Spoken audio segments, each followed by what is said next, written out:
Hi, it's Simon from Composing Academy, and today I'm going to walk you through the basics of Cakewalk by Bandlab, a free DAW which is available for Windows.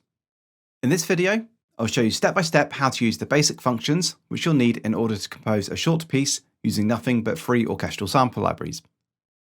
Despite being free, Cakewalk, which used to be known as Sonar, is a fully fledged DAW, which I feel makes it ideal for beginner composers looking to dip their toes into the world of composition without the hefty investment of a DAW such as Logic or Cubase.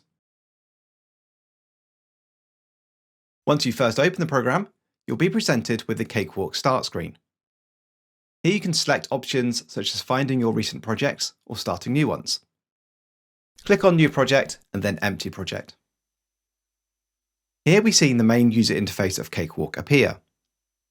In the centre, we have the timeline area, which is where the main musical data for your piece will live, with the various extra panels dotted around the sides and up above here. Before we begin, you'll want to firstly make sure that Cakewalk knows where you've installed your various free VST instruments. To do that, go up to Edit and then Preferences, before coming down to VST Settings under the File category here. Then just make sure the folder or folders of where your VST instruments such as BBC Discover are listed here in your VST scan path. Next, we want to make sure that you'll actually be able to hear audio coming out of the program. While staying in the main preferences window, scroll up to the top where you should have devices under the audio section. Here, make sure your main audio interface or outputs are selected. Finally, if you have a Midi controller that you'd like to use to play notes in, head to devices and then under Midi, make sure your Midi controller or Midi inputs are ticked. Okay, so enough with the housekeeping. Let's start to actually make some music. Firstly, I'm going to add a new instrument track, which will load a new virtual instrument onto its own dedicated track or lane. To do that, you can either right-click in this track list area here and select Insert Instrument, or click the plus button in the top left-hand corner, choose Instrument, and then select your chosen VST instrument from the list. I want to start by loading some long strings, so I'm going to select Orchestral Tools Sine Player. You can see here that it's added my track into the track list area. It's a little small, so I'm going to hover my mouse over the bottom here, so I can then extend it down a little, where some more buttons and options will appear. To load the specific string sound, I need to go into the actual virtual instrument. I can do that by clicking this small keyboard sign to the left side of the track name. Here in the actual Sine Player user interface, I'm just going to scroll down and find the sustained string patch from the free Helix strings library. With the sound loaded, I'm going to first of all save the project before I set about recording some MIDI data in using my MIDI controller.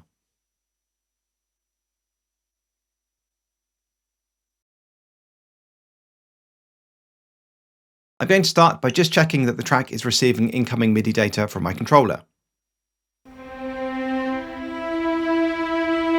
Okay, great. I can hear the Sine Player being triggered.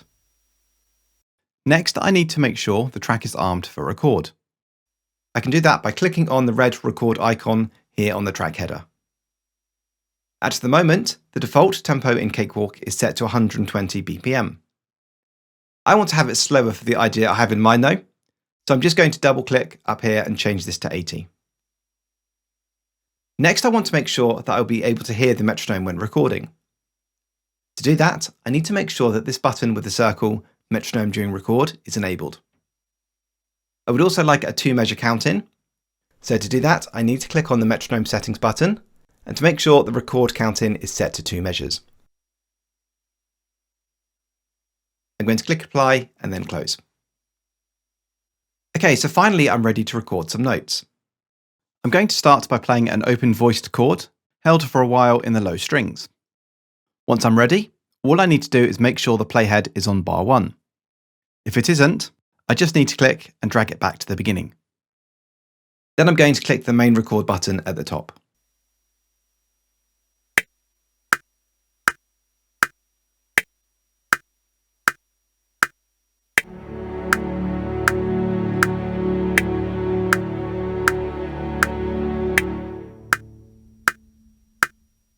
To stop recording, I can then either press the stop button at the top or spacebar. So here is the MIDI clip containing the notes that I just recorded. I can play it back by pressing spacebar, making sure the cursor is back at the beginning first.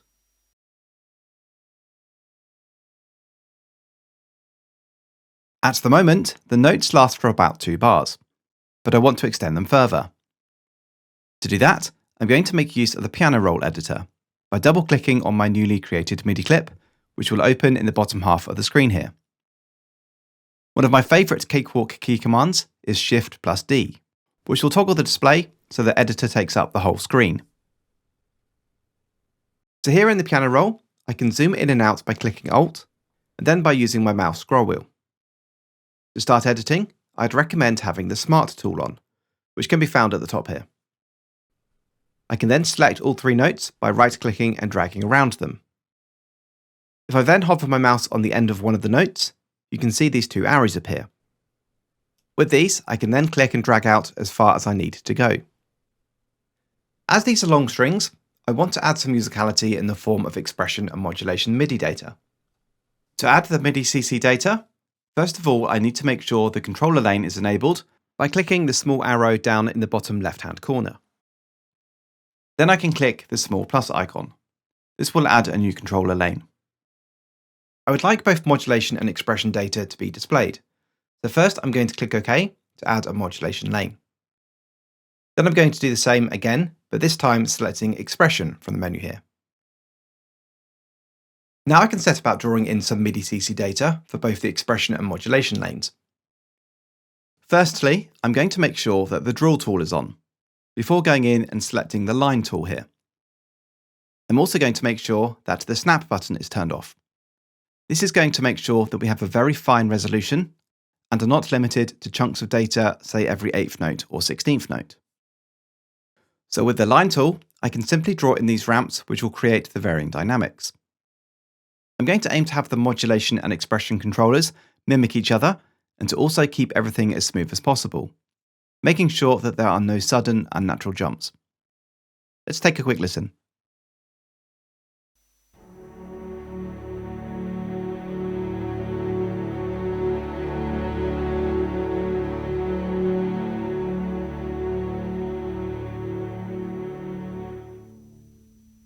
To close the piano roll editor and return to the main window, you can go up to the top view menu and select Track View, or alternatively press Alt+1.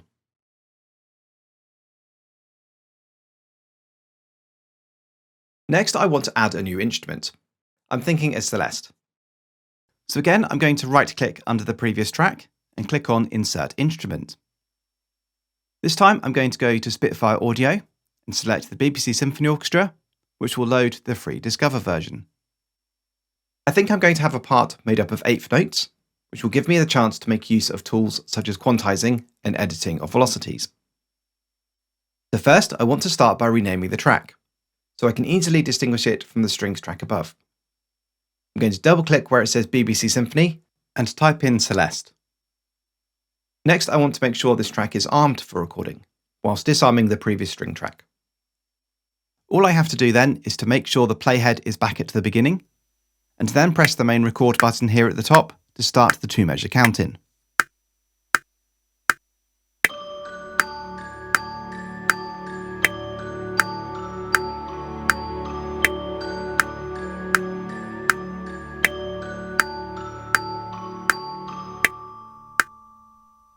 So once I've finished recording, I can again press the spacebar to stop. You can see Cakewalk has created the new MIDI clip with the 8th note pattern in here.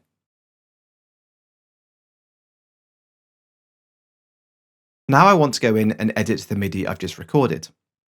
I'll need to tighten up the timing and maybe play around with the individual note velocities, which will help add some variety and musicality to the notes.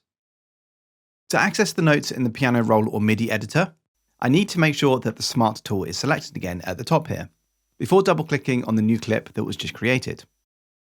Again, I'm also going to press Shift+D to enlarge the editor. If I zoom in, using Alt plus my mouse scroll wheel, you can see that my timing wasn't perfect. Some of the notes are not lined up with the grid lines. To tidy these up, I can use the Quantize feature a function that is found in just about any DAW. Before I do that, it would be useful to change the grid here in the piano roll to show eighth notes or quavers. At the moment, it's set to 16th notes. To change the grid resolution, first I'm going to click on View at the top of the piano roll, and then down to Grid Resolution at the bottom. Here I can then select the resolution that I would like, in this case 8th notes. Now to the actual quantization. First of all, I need to select all the notes that I want to quantize. I can do this by pressing Ctrl+A. Next, I simply hit the Q button on my keyboard. This brings up the quantizing options. I want to set the resolution to 8th notes, so I need to select them here. Next, I'm going to click OK, and look what happens to all of the notes. They get shifted forward or back in time to the nearest 8th note grid line. Let's take a listen.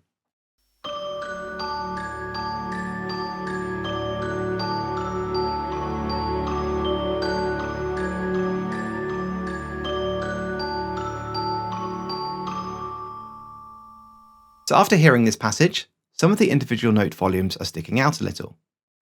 I can see down here that the velocities are quite varied. A higher note velocity generally means a louder sound. For a smoother performance, I'm going to edit some of these so they are generally more even. First of all, I want to make sure that all of these notes are not selected anymore. I can do that by just clicking with the left mouse button anywhere where there isn't an actual note. To change an individual note's velocity, all I need to do is hover the mouse near the top of each velocity. You can see that then these two little arrows appear. I can now click on the bar and drag it up or down to increase or decrease the velocity. So I'm just going to go through and lower some of the higher velocities.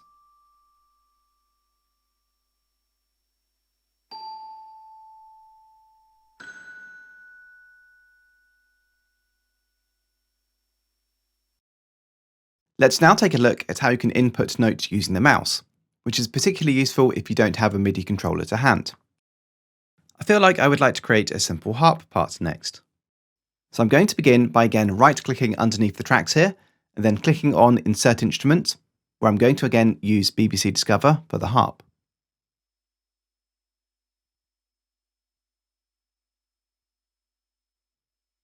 Now I have the sound loaded, I want to draw in notes manually using the piano roll editor again. To access the editor without anything recorded, I just have to double-click in an empty area in line with the track.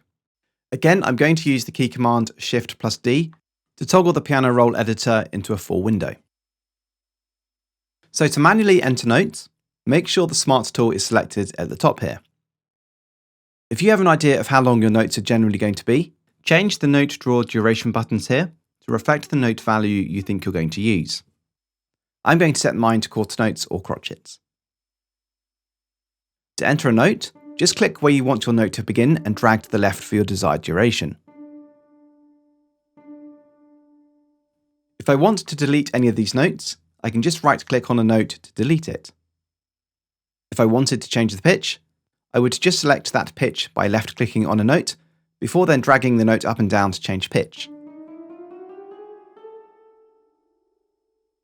Or dragging left to right to change its starting place. If I wanted to split a note in two, all I have to do is hold down the Alt key while left-clicking on a note. Okay, let's move on to some very basic mixing functions.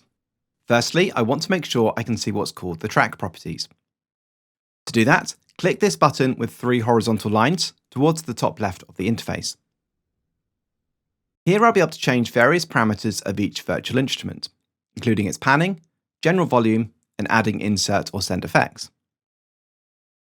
So I want to change firstly the panning for the Celeste. I can select the track which is to be edited by clicking on the track name down here and selecting Celeste. Then I can tweak the panning by changing the knob here. I also want to turn down the overall volume of the track, so I can of course do that with a simple adjustment of the fader.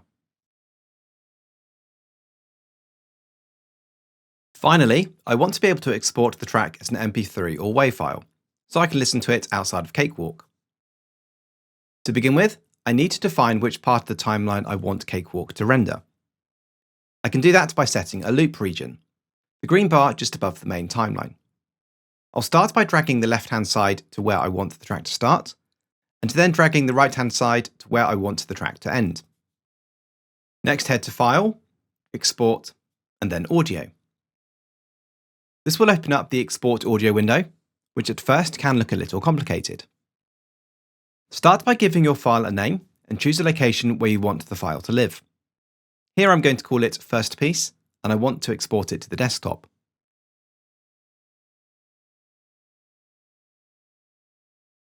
Next, I can select the file format down here. I want to render an MP3, so I'll select that from the menu here.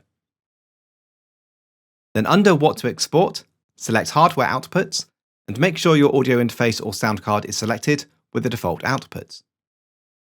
Then click Export. You'll see I then have some MP3 export options. I'm just going to click OK, and then Cakewalk will export the audio.